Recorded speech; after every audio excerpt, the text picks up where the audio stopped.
All right. We are live on Facebook. It's Friday. Hello, friends. We're so excited to have you here today for this week's episode of Margaritas with Marguerita Cheng, CFP Pro, where today you are going to learn about this incredibly important topic, long-term care and legacy planning. Not something we want to think about, but something that we must. I'm Hope Katz Gibbs, producer of Rita's show on the Incandescent Radio Network at incandescent.tv.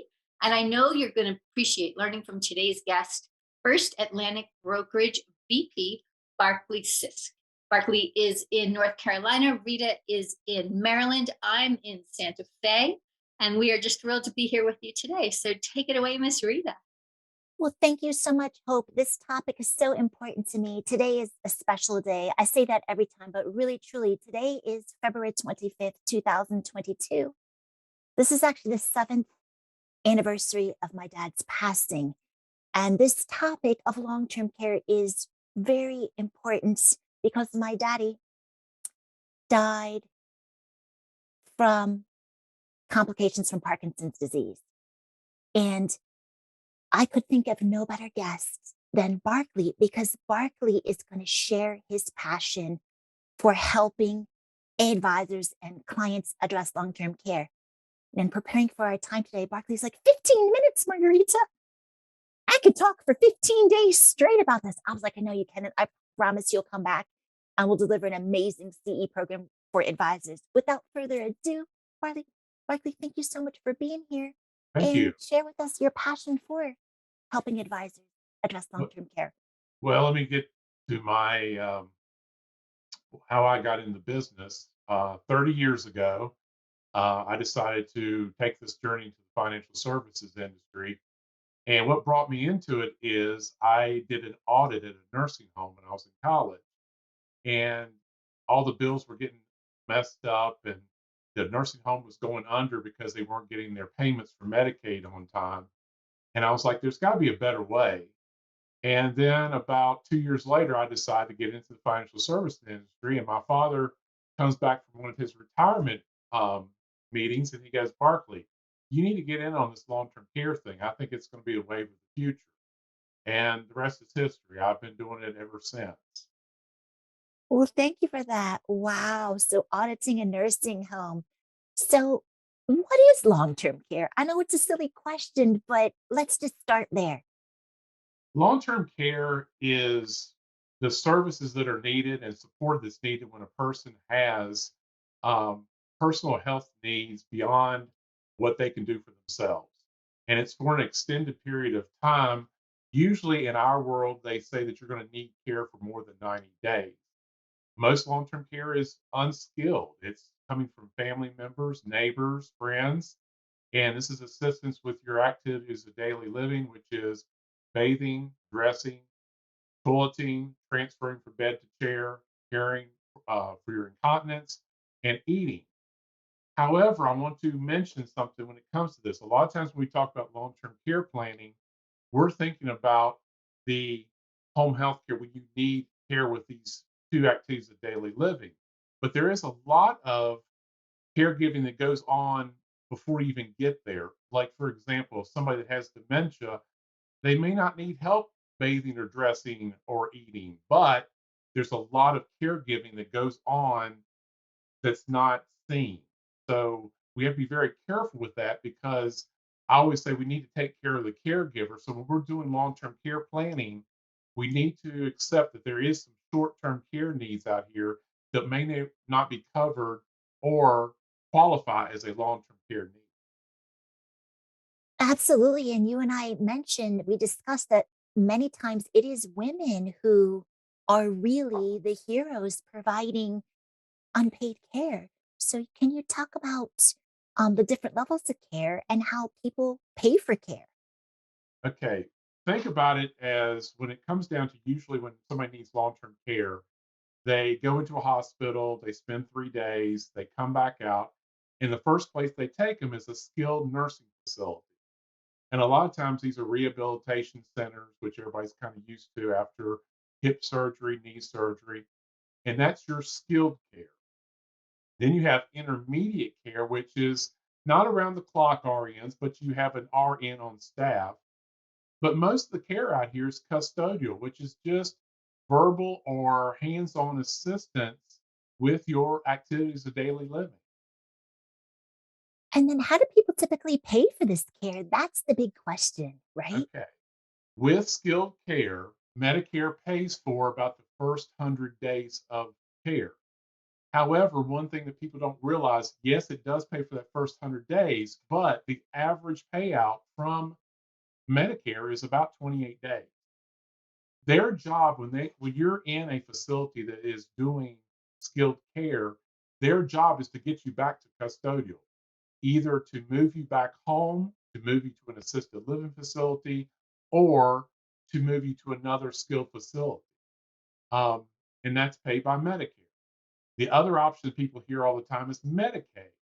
But as we all know, Medicaid is income tested and asset tested. So you have to deplete assets before you have your services paid by them. In those situations, family members have probably taken the blunt of the caregiving, and then they get to a point where they just can't do it anymore and they've run out of money. So your other option is personal saving. And I am a CFP pro. And one of the things I share with individuals and families that I plan with, but particularly couples, is that perhaps you may be able to sustain one long term care event. But if you deplete assets quickly, as we learned in other webinars, you are working with a lower base and you're also going to have reduced pension, social security. So it can be very problematic for the surviving spouse or partner. What can individuals and advisors guiding these individuals do to help address this gap? One of the things we didn't do in this industry many years ago is we should have looked at a client's portfolio and created a care fund. And what this care fund is a chunk of assets that you say, this is earmarked for my care. Now, to expand that and make it worth more, you have about four options. You have long term care insurance, you have life insurance with or without a long term care rider, you have asset based long term care, and then annuities with long term care riders. Here's the difference in all of them. The long-term care insurance is a premium that you pay each year to hold on to a book of benefits that you have available to yourself. And if you need to go on claim, then you start using that money. The life insurance options out here, there's two ways of doing it. You could put a long-term care rider on it so you can actually dip into your death benefit. However, we use the life insurance to pay back the children for taking care of mom and dad. So it's a great way to say if you have a daughter or son that's going to be providing care, you may use the life insurance as part of their payment. Asset based is long term care is taking a chunk of assets, removing it from your portfolio, and actually giving it to an insurance company. There's more guarantees on benefits and premiums.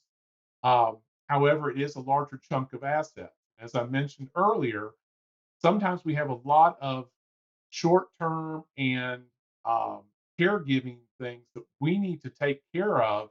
But if we take all of our money and put it into our long term care plan, we may not have those assets available for those short term needs. Annuities with long term care riders, a lot of advisors are using variable annuities to create income streams. Those have a rider on them that allows that money to be um, multiplied a little bit more to give them more push for long-term care expenses. However, the biggest thing to think about when it comes to any kind of long-term care planning, if you want home health care, it's probably going to be a combination of one or two of these products to make it work. It's going to be your assets, the income coming off of them, a long-term care insurance policy, and maybe even a life insurance policy with a long-term care rider, especially in high cost of care areas in the country. It's so expensive. Like in the DC market, it's $13,000 a month for care. And if you want home health care, it's about 150 to 200% of that. I know it's unbelievable. My mom told me She shared a story with one of her friends. Her friend's husband's care costs between $16,000 and $24,000 a month because he had complications from diabetes. I understand that's an extreme example, but this is why I am so passionate about talking about this topic to create awareness. And with that in mind, that's one of the reasons why we really have to pay closer attention to this. COVID brought out something 20 years ahead of its time. We have a supply and demand problem. The nursing homes, we don't have enough of them right now. A lot of them have shut down because they don't have the staff. In the future, our lower population, our poorer population is going to fill up most of your nursing homes because Medicaid is that's the only place that Medicaid will pay. So you're in a situation where if you want home health care, you're going to have a blend of both professional and family members to make this work.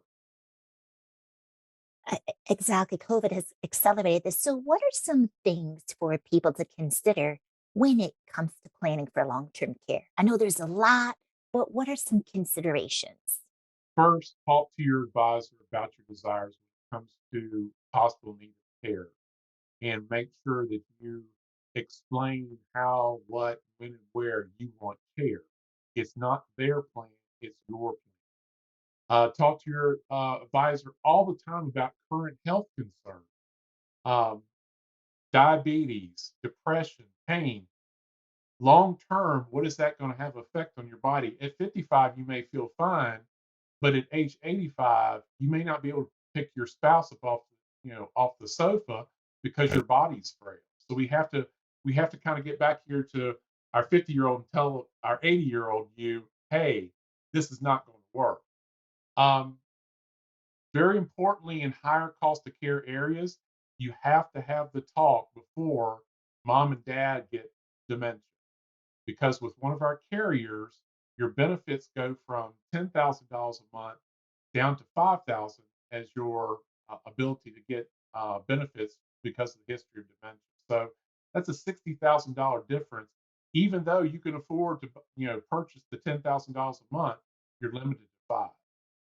Um, I always tell people if you're back in your 50s and it's a concern, get something started and we can actually stack products on top of each other. Like I mentioned before, a lot of folks in the middle class are going to have to use three or four different products plus their income to give themselves the affordability of the care they want or to be able to pay family members to come help them. Like any other planning, it needs to be updated. It could be that you had a daughter that lived close, and all of a sudden she gets married and she wants to go live halfway across the country. Your care support just went out the door, so you may have to pay somebody to be there to help, you know, be there for support, more professional than you would have family members at that time. And review the plan often. I mean, every couple of years, you want to look at it. How does that plan work with my portfolio? And it may be that you inherited some money. So you may want to readjust and say, oh, we did a really skinny long term care plan many years ago. We decided when mom passed this money along to us, we're going to put that money into an annuity with long term care benefits because that's the second part of our long term. So it's all about planning. It's not about set it and forget it. And that's one of the mistakes we made many years ago because we didn't set the commitment up front, what's inside the portfolio to pay the premiums, and then to go back and say, hey, we've really done a great job on investing. Our long-term care plan looks great because we've got that money plus we've got the long-term care plan. We're fine. And that's what you made a mention a while ago about, people that have long-term care plans have had to make adjustments. Some people could probably still pay some of those premiums if we would have shown where that money was coming from. And it was from their care fund. No, absolutely. So, as we wrap up, Barclay, can you share websites and contact information how people can reach out to you? I do want to go through two little things before we get there. When it comes to your care needs, write down a letter of instruction. And this goes into your legacy planning. How do you want to pass things out to your kids? You don't want to leave a legacy of the children not talking to each other. Um, family support, what is it going to be at the time of need? If you use a child to help pay them or have it where they're paid at your demise, um, when you have um, don't have an ability to manage your own finances, get somebody else involved because we have a lot of scamming when people have dementia. And lastly, always have your wills, your powers of attorney, and all have all that in line. So if you happen to pass out at your house and they take you by ambulance to the hospital, your daughter could be there or your power of attorney could be there to address your case. That's something we have a tendency to overlook. That's really important. Thank you for that. And what I always tell people, some people say, so Margarita, does everyone need long-term care? Everyone doesn't necessarily need long-term care insurance, but everyone needs a plan for how they will handle a long-term care event, which means where do you want to receive the care? Who's going to give it? And this is where Barclay was here today and how you're going to pay for it. Yes. So now your website. It is www First Atlantic Brokerage. The easiest place for advisors to find me is on LinkedIn, and I think they would find a connection to you. Um, and I'll put it underneath the ad that we put out for today. And also hashtag Legacy Care Pro on um, LinkedIn. That's where I've been doing all my articles. I always tag Legacy Care Pro. Thank you for that, Barclay. And now back to you, Hope. Thank you so much. It's definitely a topic we don't want to think about, but we must. So, Barclay, what I'm going to ask you to do is send us a list so that we can post it on Rita's websites so that we can share all that amazing information that you have, just that checklist that people can use. So, we'll get in touch with you. And then, everyone, check out margaritacheng.com, margaritacheng.tv. And please come back and join us next Friday when Rita will be interviewing another amazing guest. It will be Kina Pettyjohn of Life Logics, Logix. Rita, tell us a little bit about your next guest. So Kina just emailed me today. She is on her way to a financial wellness conference this weekend, and Kina will be talking to us about financial wellness. And that's just a topic we can't get enough of. So happy Friday, happy weekend to you. Thank you, Barclay, for being with us from North Carolina. And Rita. Thank you, Rita. Yeah, so have a great weekend, everybody. We will see you soon on Margaritas with Marguerita Cheng, CFP Pro. Thanks, everybody.